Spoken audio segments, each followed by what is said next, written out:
na Fatologia, página 24, terceira linha, de baixo para cima. Quando, historicamente, surgiu o zero? E quais as enxurradas de suposições sobre a origem do zero? Pois é. Olha, uma das coisas que mais me deu trabalho foi isso. Primeiro que o zero, ele só surgiu, como eu disse aqui, pela necessidade de registrar o número. Porque enquanto fazia cálculo com ábaco, não precisava de registrar o número zero. Então, assim, foi muito complicado, porque o zero, a necessidade maior dele foi quando começou o sistema de numeração de base. Isso começou, que a gente tem ideia, começou lá com os sumérios, com os babilônios, lá bem antigo mesmo.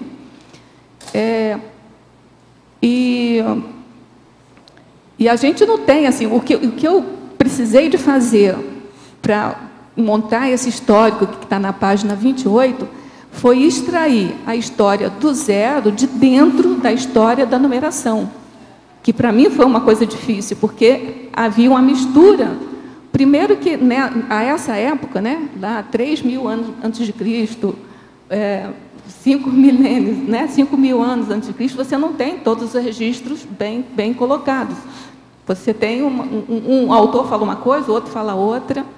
E eu não queria estudar, eu não queria descrever a história dos números, do sistema de numeração, embora eu precisasse de saber o sistema de numeração base 10, principalmente base 10, para ver a hora que o zero foi criado, né? foi estabelecido. Então, isso tem uma enxurrada de hipóteses. A que todos os autores, em geral, falam é que, conceitualmente, os hindus, não foram os indianos como um todo, foi os hindus, que chegaram porque eles tinham essa coisa de estudar o vazio, de estudar o nada, porque era uma concepção diferente, por exemplo, dos gregos. Então, tem autores que dizem que os gregos já tinham noção do zero, mas eles não enfrentavam a questão de estudar o vazio. Por exemplo, tem no Almageste do Ptolomeu lá, descobriram lá um símbolo que era um ozinho lá, depois eles acharam até que era do ômicron, né, da letra ômicron, mas depois também viu-se que o ômicron representava 70, então não deveria ser a origem do zero, não deveria ser dali. Então, assim, tem autor falando uma coisa, falando outra. Mas a gente já sabe que antes dos hindus já tinham os gregos vislumbrado a hipótese. Só que o que acontece com os gregos? Eles eram abstratos demais, eles não se dedicavam muito ao cálculo. Eles trabalhavam mais com abstração. Então, eles trabalhavam com número através da geometria. Então, como eles trabalhavam com número através da geometria, eles não chegaram na necessidade do zero, porque eles não chegaram na necessidade do sistema de numeração, né? Só que, entre os gregos, mesmo aqueles que faziam as cartas geográficas, que escreviam aqueles números grandões, assim, eles chegavam. Então, havia uma dicotomia entre os gregos, que eram os teóricos, que eram os cientistas, né? E os práticos também. Os comerciantes, por exemplo, tinham que fazer cálculo, o sistema de numeração deles não permitia, eles faziam no ábaco rapidinho. Então, eles não chegaram no zero, até porque também teve o Pitágoras lá, que identificava todos os números com a natureza, com a coisa que existia. Se o vazio não existia, como é que podia chegar no zero? Então, era um dilema, assim, muito conceitual, né? Então, por isso é que a gente não sabe direito a origem do zero. Porque, ao mesmo tempo que os gregos não chegaram no zero, eles já tinham noção do zero, né? Então, o que a gente vê é que, desde lá dos sumérios, dos babilônios, lá, eles já faziam sistema de numeração. É um conceito extraterrestre.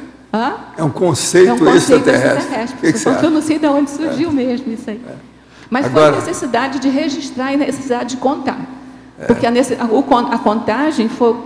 Tudo tem a ver com a contagem mesmo. A contagem começou fazendo relação 1 a 1, né? Aí depois começaram a registrar. No registro, tanto que os gregos e os egípcios continuavam mais ou menos com um sistema de correlação 1 a 1, porque para cada número eles davam uma letra. Isso seria infinito. Você começar a fazer número muito grande, seria uma infinidade de letras, uma afinidade que seria inviável. Aí já vieram os árabes, que são mais práticos, né, mas são mais comerciantes, começaram a agrupar quantidades. Aí começou a ter noção do sistema de numeração posicional. Porque a gente faz assim na escola, né, até hoje, no nosso sistema. Quando você junta 10 palitos, o que você faz? Você amarra e chama aquele amarradinho de uma dezena. Não é assim que faz? Aí, se você junta mais um amarradinho, você tem 2 dezenas. Quando você junta 10 amarradinhos de uma dezena, o que você faz? Você faz um amarrado maior e chama aquilo de uma centena. Pois é, mas... Então, isso é que foi o sistema baseado nisso que eles fizeram o atilho de milho, a arroba de carne. Pois é, tudo baseado nisso, derivado. Desses agrupamentos. O atilho. Foi mesmo. Na minha terra lá, quando a gente vendia o atilho... Atilho era... É o atilho. Negócio... Junta várias espigas de milho, dá o atilho. Tipo um cesto, não é? Não sei. Quase sempre era 4. Para fazer o atilho. Depende do que é. Arroba são 15 quilos. E por aí vai. Então, mas foi nesse sistema de posicional que começou assim, ó, quando tinha um amarradinho que passava para o outro, aquela casa ficava vazia. Aí, aquela casa vazia, aí os escribas iam representar aquilo, cada um inventava um número, uma letra para ficar vazio, porque se deixasse vazio, ficava ambíguo, porque você não sabia se tinha casa vazia ou não. Foi da necessidade mesmo, não foi assim, eu vou sentar hoje e vou inventar um número, não foi assim. Agora, aqui para você, em atributologia, página 24, por favor, ampliar o autodiscernimento quanto à capacidade de abstração racional produtiva.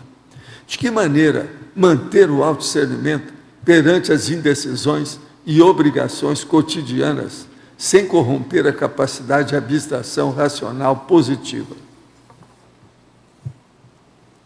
Olha, a abstração tem várias conotações, né? Tem uma que é pejorativa, né? Que você fica só sonhando, mas não é isso que eu estou falando aqui. A abstração, para mim, aqui, é você pegar daquilo que você está observando, da sua experiência, e tirar a essência daquilo. Essa tirada da essência, ela deve ser racional e deve produzir alguma coisa. Como você fazer para não deixar de ser racional? Eu não vejo outra coisa, senão usar outro atributo, que é o atributo da comparação.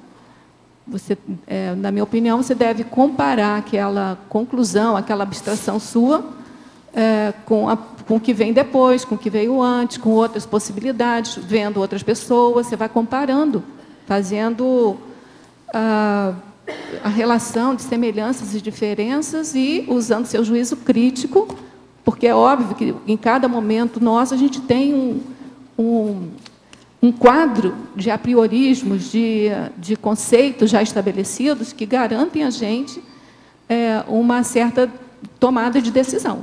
Então, se você vai abstrair uma nova realidade, compara com todo aquele quadro de realidade que você já abstraiu antes, que você já assumiu que aquilo é a seu favor, a favor da sua evolução, e segue em frente. Eu não sei outra maneira, não sei se tem alguém que possa ajudar ele.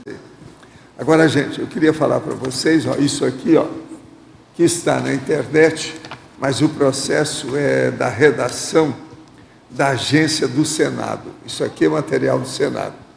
E agora recente. Então está falando o seguinte: Álvaro Dias denuncia a fraude em sorteios da Mega Sena. Vocês lembram que eu falei aqui que o negócio era sério? Aqui ele está falando com dados. O senador Álvaro Dias voltou a cobrar providência nesta segunda-feira, dia 11, em relação às denúncias do mês passado. As denúncias de fraude no sorteio da Caixa Econômica Federal. Segundo o senador, a suspeita de que prêmios como a Mega Sena estariam sendo fraudados e utilizados para lavagem de dinheiro do narcotráfico e do crime organizado. Então, vocês jogam dinheiro na Mega Sena, vai tudo para os criminosos. Álvaro Dias já havia denunciado anteriormente um sorteio que premiara inúmeros ganhadores de uma mesma região. Quer dizer, esquisito, só ganha naquela região. Isso não existe, né? Isso é maracutaia. Agora, a resposta da SEF, no entanto, de acordo com ele, foi superficial, o que fez com que o parlamentar apresentasse requerimento à Comissão de Constituição e Justiça, para que o ministro da Fazenda determinasse o Conselho de Controle de Atividade Financeira. Segundo o parlamentar paranaense, levantamento do próprio COAF, que é uma Comissão de Constituição e Justiça, demonstrou, pelo menos, que 50 casos suspeitos de lavagem, entre eles o do grupo de 200 pessoas que teriam acertado 9.095 vezes nas loterias da Caixa entre março de 96 e fevereiro de 2002. Isso é terrível, gente. Esse bateu todos os recordes de corrupção que eu já vi em matéria de sorteio. Agora, além disso, novas fraudes teriam sido recentemente descobertas pela Polícia Federal. Agora, gente, presta atenção, 9.095 vezes as pessoas ganharam na Caixa, a loteria da Caixa. Isso de 96 para 2002. São 200 pessoas só, sempre elas que ganham. Tudo é maracutaia mesmo, da grande. Agora, aí tem os prêmios milionários que tem nesse processo. Problema, desvio das verbas da Previdência Social. O negócio não é fácil. Agora, estão fazendo os procedimentos investigatórios para ver os desvios de finalidade dessa dinheirama toda. É muito dinheiro, são bilhões. Como é que fica isso? Vocês ficam sabendo que eu falei aqui, o povo queria saber com mais detalhes, eu agora trouxe os detalhes, estão aqui. Isso tem na internet, tem até a fotografia dele aqui, e o processo é da redação da agência do Senado, que saiu lá o problema. Agora, eu fico... Dá uma pena o Brasil, né? Com essas coisas todas. Quando a gente pensava que os anões lá do Congresso tinham batido o recorde, não. Tem gente que está roubando mais nos processos do que eles. Isso é terrível, você pensar numa coisa dessa. Terrível.